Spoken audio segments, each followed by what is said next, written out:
بسم اللہ الرحمن الرحیم. حاضرین مجلس، تمام نیشنل بزنس گروپ کے اور یو بی جی کے رہنما خان، میری طرف سے آپ سب کو السلام علیکم. جیسا آپ نے ابھی میرے انٹرو میں کہا کہ سینئر تو میں نہیں ہوں، کیونکہ میرا اس ٹریڈ پولیٹکس میں سفر ہی 2-3 سالوں کا ہے. میں 2018 میں اس پولیٹکس میں آیا چونکہ بلوچستان کا نمبر تھا اور میں یو بی جی کے خلاف ہی بی ایم پی میں نے الیکشن کانٹیسٹ کیا. جیسے کہ میرے ساتھیوں نے پہلے بھی کافی چیزوں کا ذکر کیا ہے اور پہلے بھی بتا رہے تھے کہ ٹائم تھوڑا کم ہے تو 2 منٹ بولیں. تو ثاقب بھائی نے جس طرح، میں ان کی بات کنٹینیو کروں گا، جس طریقے سے ہم لوگ نکلے ووٹروں کے پاس گئے جب میں الیکشن پروسیس میں تھا، ہم نے ووٹرز کے ساتھ ایک بندہ بلوچستان سے نکل کے آتا ہے جس کو ٹریڈ پولیٹکس میں، ٹھیک ہے بلوچستان میں میری حیثیت ہوگی، میرے خاندان کو، میرے والد کو مجھے کچھ لوگ جانتے ہوں گے، لیکن آل اوور پاکستان یہ ٹریڈ پولیٹکس میں آپ کو پتہ ہے کہ ووٹس پورے پاکستان سے ہی ملتے ہیں. تو میں اتنا نون پرسن نہیں تھا. مجھے میاں زاہد صاحب جس طرح ڈور ٹو ڈور ایک ووٹر کے پاس فیصل آباد، ملتان، ہر جگہ لے کر گئے، تو مجھے ایک چیز کا احساس ہوا کہ لوگوں میں، بڑی بزنس کمیونٹی میں، مختلف سیکٹر اسپیسیفک ایسوسیشنز میں، چیمبرز میں کام کی طلب تھی کہ ان کے لیے کچھ کام کیے جائیں. انفارچونیٹلی بہرحال اب ہم ایک الائنس میں ہیں، اس طرح کی باتوں کی طرف مجھے نہیں جانا چاہیے.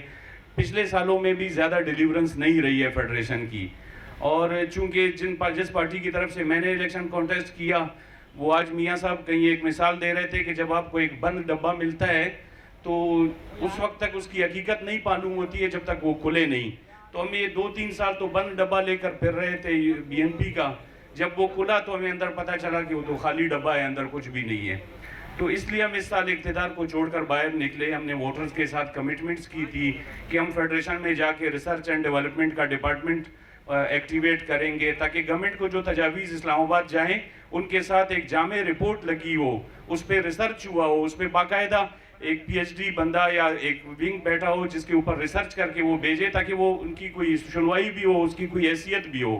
اب ہم نے یہ حال دیکھا فیڈریشن میں کہ ہمارے یہاں لغاری صاحب بیٹھے ہیں، یہ ایک ایسوسیشن سے آئے ہوئے تھے، انہوں نے بتایا کہ کوئی ایک مثال ویسے جسٹ آپ کو دے رہا ہوں کہ یہ حال ہو گیا تھا فیڈریشن کا.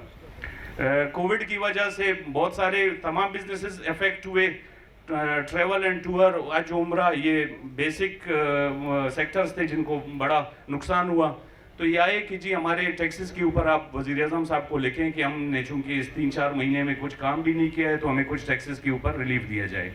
تو حال یہ تھا کہ پریزیڈنٹ صاحب نے ان کو لیٹر تو بنا کے دے دیا، لیکن اس شرط پہ کہ نہ یہ لیٹر میں اسلام آباد پرائم منسٹر کو بھیجوں گا، آپ جسٹ اپنے لوگوں کو اپنے ایسوسیشن میں دکھا دیں گے اس کی کاپی کہ جی میں نے فیڈریشن سے لکھوا لی ہے.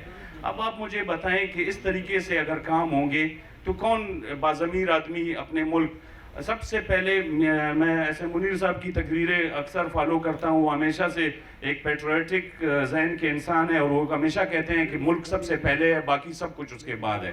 اب مجھے بتائیں کہ آج ہمارا ملک اگر اتنا پیچھے رہ گیا ہے اکانومی کے حوالے سے، بہت سارے چیزوں کے حوالے سے، تو right person for right job ہم نے نہیں کبھی بھی اپنے ملک میں اپلائی کیا ہوا ہے.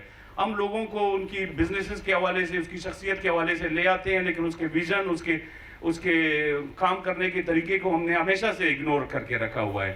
تو انجم صاحب ہوں گے بڑے بزنس مین اپنے حساب سے، لیکن ویژن کے حساب سے وہ بالکل جیسے میں نے پہلے بتایا خالی ڈبہ ہیں. ہم نے پورا 8-9 مہینوں کا پورا تجزیہ کیا. تو انشاءاللہ ہمیں امید ہے، میں زیادہ لمبی نہیں بات کروں گا، ہمیں خالد طواب صاحب سے کافی امید ہے، وہ وابستہ ہیں.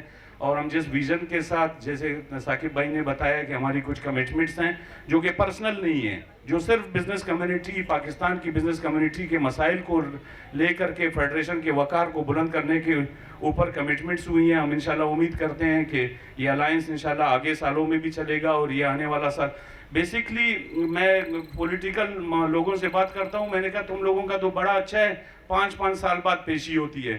ادھر تو میں نے کہا 12 گھنٹے کا سوئی ہوتی ہے، اگلے 12 مہینے میں 12 بج جاتے ہیں، پھر ووٹر کے سامنے کھڑا ہونا پڑتا ہے. تو سر یہ ڈیلیورنس کا سال ہونا چاہیے. ملک کی اکانومی بھی تقسیم در تقسیم کا متعمل نہیں ہو سکتا ہے. میں ان سے بھی درخواست کرتا ہوں اگر وہ اس ملک کے ہیں تو اس دفعہ بات مضبوط کریں، اور انشاءاللہ یہ ہمارے الائنس میں انشاءاللہ خالد طواب صاحب، ہمارے ایس وی پی صاحب اور تمام کینڈیڈیٹس آئیں گے اور انشاءاللہ ایک کمٹمنٹ کے ساتھ آئیں گے. تھینک یو سو مچ انیل گوہر صاحب اتنے بہترین ایونٹ کے لیے.